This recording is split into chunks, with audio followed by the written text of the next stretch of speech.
All right, in this video, we're going to go through the problems on the chapter 4 review number 1. So if we look at the first one there, we are being asked if we can solve for x, y, and z. If we look at the first, look at this triangle here in red, we know by triangle sum that the sum of those three angles have to be 180. And so we have a 61 and a 32, and so that will make x 87. If x is 87, x and y are a linear pair, and so therefore y has to be 93. And now if we're looking at this triangle here in blue, the triangle sum there would have to be 180. We already have an angle of 93 and 27, and so that is going to make z 60. All right, if we look at number 2, we are told that this is angle right here is x over 2 plus 40, and so, or sorry, plus 14. And if we are told that all of these angles here are, all these sides are congruent, then all of these angles must be congruent also. And so we know that if the sum is 180, that means that each one of these individual angles in here have to be 60. And so then we could take the x divided by 2 plus 14 and set that equal to 60. And then solve this equation, subtract our 14, and then multiply by 2 and find out that x is 92. For number 3, if we look at this, we have an isosceles triangle here because we have our sides congruent, so then our base angles are congruent, and we can set those equal to one another. And so we'd have x squared is equal to 3x plus 10. If we take the x squared over to the other side, that is going to then, when we set it equal to 0, we'll have x squared minus 3x minus 10 equals 0. So what we have here is a quadratic equation, and so we're going to need to factor that.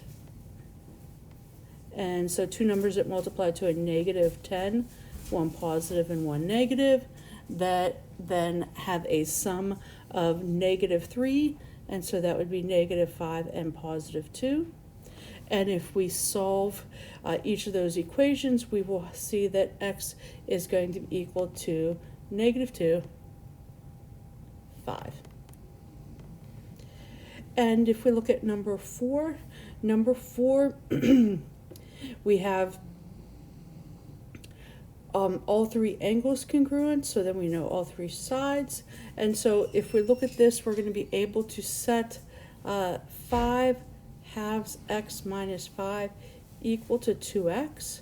And then we're basically going to solve for x. I would prefer to multiply by the denominator and clear the fractions.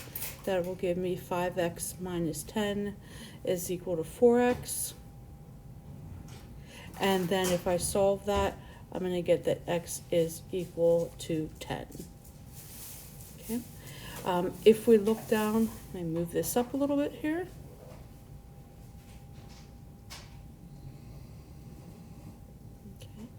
Some of these, I think it's going to be helpful if we actually draw this out a little bit. It'll give us more of a visual that might help with the understanding. So I'm going to read through the given information. In triangle VST, angle S is congruent to angle T. SV is equal to 2x plus 6. VT is equal to 3x minus 6, and we are solving for T. So let me get a visual of this going here. I'm going to say, here is our triangle. And this is VST. And we're told that angle S is congruent to angle T, so let me mark that off. We are told that SV is equal to 2x plus 6.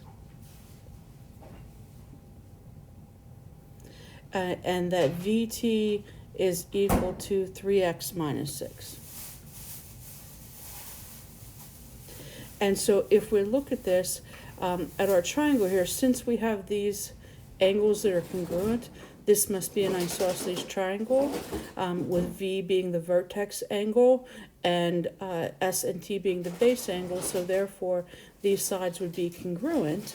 And so then I can say that 2x plus 6 is going to equal 3x minus 6. And if I solve that equation, I should get that x is equal to 12. If I look at number 6, let's read the given information. In triangle ABC, segment AB is congruent to segment CB. Angle B is equal to 2x degrees. Angle A is equal to 6x plus 6 degrees, and we are solving for x. So let's get a visual of this. And so, I get my triangle and get that labeled A, B, and C. Segment AB congruent to segment CB. We're told that angle B, so right in here, is 2x.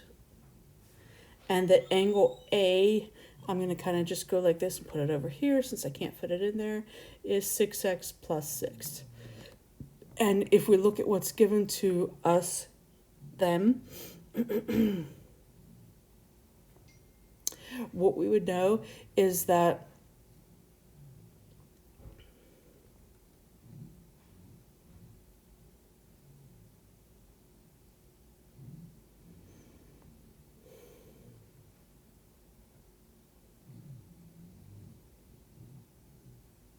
if we have angle B here as 2x,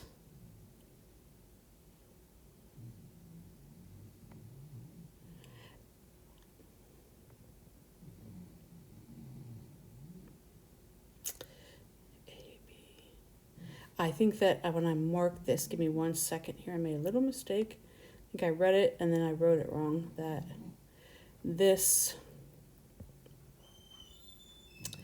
when we say that AB, which is right here, is congruent to CB, I think I said it wrong, but marked it incorrectly. Sorry about that, I was catching my mistake. So angle B is our vertex angle, and angle A and angle C are our base angles. So if angle A is 6x plus 6, then angle C is 6x plus 6 also. And so now I have a variable expression for each one of those angles. So I can take each angle, angle A plus angle B plus angle C, and that should equal 180. And so combining like terms and using inverse operations to solve, I should get that x is equal to 12. All right, give me a second to reposition here. So in number 7, it says that we have triangle HUP, it's isosceles. Angle H is a right angle, and angle P is equal to 3x, and we are solving for x. So let's get a visual of this going so we know what it looks like. So it is isosceles and right, so that means we need to make sure that we take that into account. And so I'm going to have that this is HUP, angle H is a right angle, angle P is 3x. Okay, so that's our given information. A little bit that we know then is that if this is a right angle, then we know that this side is congruent to this side, and that if this angle is 3x, then this angle is 3x. And so we know that we would have our angle U plus angle P plus angle H, which we automatically know is 90, and that's going to equal 180. And when we solve that, we're going to get that x is equal to 15. All right, moving along to number 8, we have triangle HUP. Angle P is equal to 60 degrees. Segment UH is congruent to segment PU. UH is equal to 3x plus 8. And HP is equal to 4x minus 4. And so then we need to solve this. So let's take a look at our triangle here, our visual. And so this is HUP. And the measure of angle U is 60, right there. And we are told that UH is congruent to PU. And so that would mean our base angles would have to be congruent. And so therefore, this was going to have to be 60. And this is going to have to be 60. We are told that UH is 3x plus 8. And that HP is 4x minus 4. But now we are knowing that, or now we know that if this is equilateral, it must also equal angular, it must also be equilateral. And so therefore we're going to be able to take that 3x plus 8 and set it equal to 4x minus 4. And when we solve that equation, x should equal 12. Let me reposition to look at number 9. Number 9, we have finding the value of x so that triangle GAS is congruent to triangle WLB. So that tells me that I'm going to need to do 2 triangles here.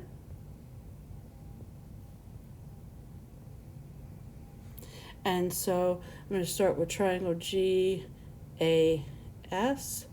and triangle WLB.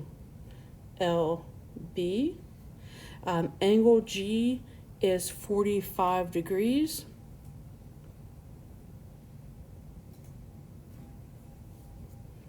SA is 9x minus 1. Angle W is 45 degrees.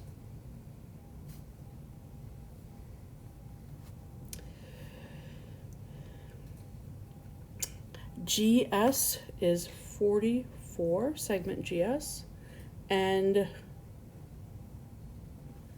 LB is 8x plus 4.